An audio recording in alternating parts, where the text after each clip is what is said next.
प्राचीन समय पहले शिवगढ़ नामक जिले में एक बहुत ही प्रतापी और बहादुर राजा रहा करता था। उस राजा का नाम मकरंदी था। मकरंदी नामक राजा नरवर किले में रहा करते थे और वहीं से अपने राज्य पर राज करते थे। राजा को अस्त्र शस्त्र का बहुत अच्छे से ज्ञान था। राजा बहुत ही बलवान थे। कोई भी शत्रु उनके राज्य पर आक्रमण करने से पहले बहुत सोच विचार करा करता था और ऐसा कोई भी शत्रु नहीं था जिसको राजा ने पराजित ना किया हो। राजा के राज्य में राजा की प्रजा बहुत खुशी खुशी रहा करती थी। राजा के राज्य में सभी लोग एक दूसरे से मिलजुल कर रहा करते थे और प्रजा भी अपनी राजा का बहुत सम्मान किया करती थी और उनको बहुत प्रेम करती थी। राजा की एक बहन थी जिसका नाम राजकुमारी फुलवा था। राजकुमारी फुलवा देखने में बहुत ही सुंदर और सुशील थी। राजकुमारी फुलवा भारत देश की सुंदर कन्याओं में से एक थी।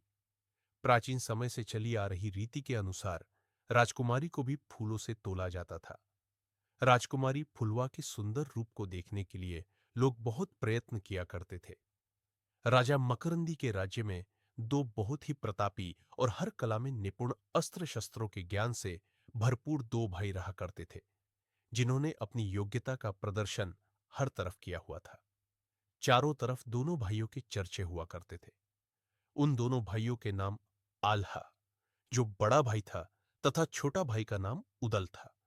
उदल देखने में बहुत ही सुंदर था। दोनों भाई अपना समय बाहर घूमने में ही व्यतीत किया करते थे। एक बार जब आल्हा और उदल घूमते हुए नरवर आ गए थे, तब उदल ने राजा मकरंदी की बहन राजकुमारी फुलवा को पहली बार देखा था। वह फुलवा को देखकर बहुत मंत्रमुग्ध हो गए थे और उदल को राजकुमारी फुलवा से प्रेम हो गया था। पूरे राज्य में जब आल्हा और उदल की चर्चाएं होने लगी थी कि दो भाई में से छोटा भाई सबसे सुंदर है, जिसकी सुंदरता देखने लायक है। जब यह बात राजकुमारी फुलवा तक पहुंची, तब राजकुमारी फुलवा को भी उदल को देखने का मन करने लगा और राजकुमारी फुलवा को उदल से मिलने की इच्छा होने लगी। एक दिन जब उदल को राजकुमारी के बारे में पता लगा, तब वह राजकुमारी के महल नरवल किले में आ गए और ये खोजबीन करने लगे कि राजकुमारी फुलवा तक कैसे पहुंचा जा सकता है। तब उदल को पता लगा कि राजकुमारी के लिए उनकी एक नौकरानी रोज फूलों का हार बनाकर ले जाया करती थी। यह देखकर उदल ने राजकुमारी फुलवा की नौकरानी से कहा कि मैं आज तुमको एक फूलों का हार बनाकर दे रहा हूं, जिसको तुम अपनी महारानी को दे देना। उदल को फूलों की माला बनाने में बहुत ही महारत हासिल थी। वह बहुत ही सुंदर सुंदर माला बनाया करता था, जिसको देखकर लोग उसकी सुंदरता का पता नहीं लगा पाते थे। जब उदल ने राजकुमारी के नौकरानी को माला बनाकर दे दिया, तो वह नौकरानी तुरंत उसे लेकर राजकुमारी फुलवा के पास चली गई और उनको उदल के द्वारा बनाई हुई माला दे दी।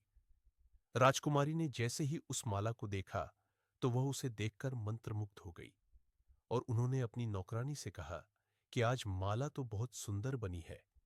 यह माला आज तक तुमने कभी भी मेरे सामने नहीं लाई। तब राजकुमारी फुलवा की नौकरानी ने कहा कि महारानी, यह माला मैंने नहीं बनाई है। यह माला तो किसी और ने बनाई है। तब राजकुमारी फुलवा ने अपनी नौकरानी से कहा कि मैं उस व्यक्ति से मिलना चाहती हूं जिसने यह सुंदर सी माला बनाई है। कल तुम उसको मेरे पास लेकर आना। जिसके बाद राजकुमारी फुलवा की बात सुनकर नौकरानी ने उदल को राजकुमारी फुलवा से मिलने के लिए कहा और नौकरानी उदल को महिला के कपड़े पहनाकर महल के अंदर राजकुमारी फुलवा के पास ले गई। राजकुमारी ने जैसे ही उदल को देखा, तो वह उदल के रूप को देखकर मंत्रमुग्ध हो गई और एक ही नजर में वह उदल से प्यार करने लगी। और फिर राजकुमारी फुलवा ने उदल को अपने ही पास रोक लिया और उसको अपने ही कक्ष में छुपा लिया। उदल और राजकुमारी फुलवा बहुत दिनों तक एक साथ रहे। एक बार जब राजा मकरंदी ने अपनी बहन राजकुमारी फुलवा को फूलों से एक बार फिर से टोलवाया, तो राजकुमारी का वजन बढ़ा हुआ पाया, जिससे राजा मकरंदी को शक हो गया कि राजकुमारी फुलवा को किसी पुरुष ने छुआ है। जिसके कारण राजा बहुत क्रोधित हो गए और उन्होंने अपने सभी सैनिकों और नौकरों से कहा कि तुम लोग जाकर राजकुमारी फुलवा के कमरे में चेक करो कि कोई पुरुष तो वहां पर नहीं है, और पूरे महल में भी तलाशी करो।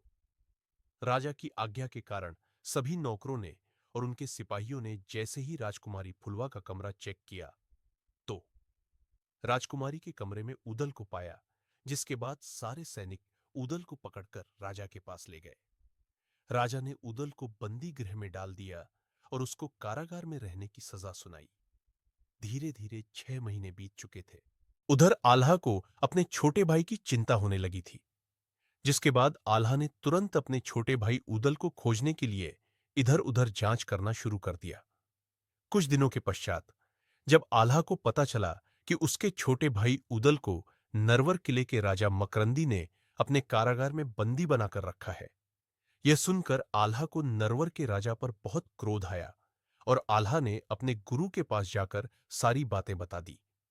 आल्हा के गुरु ने आल्हा को युद्ध करने की सलाह दी, जिसके बाद आल्हा नरवर के लिए पर आक्रमण कर दिया और उसके सारे सैनिकों को मार गिराया। आल्हा ने नरवर किले को तोड़ते हुए किले के अंदर प्रवेश किया। किले के अंदर छिपे हुए सैनिकों को बहुत बुरी तरीके से घायल कर दिया। सैनिक अपनी जान बचाते हुए राजा के पास पहुंच गए। जब राजा ने अपने घायल सैनिकों को देखा तो उन्होंने अपने सैनिकों से पूछा कि यह हालत तुम्हारी किसने की है।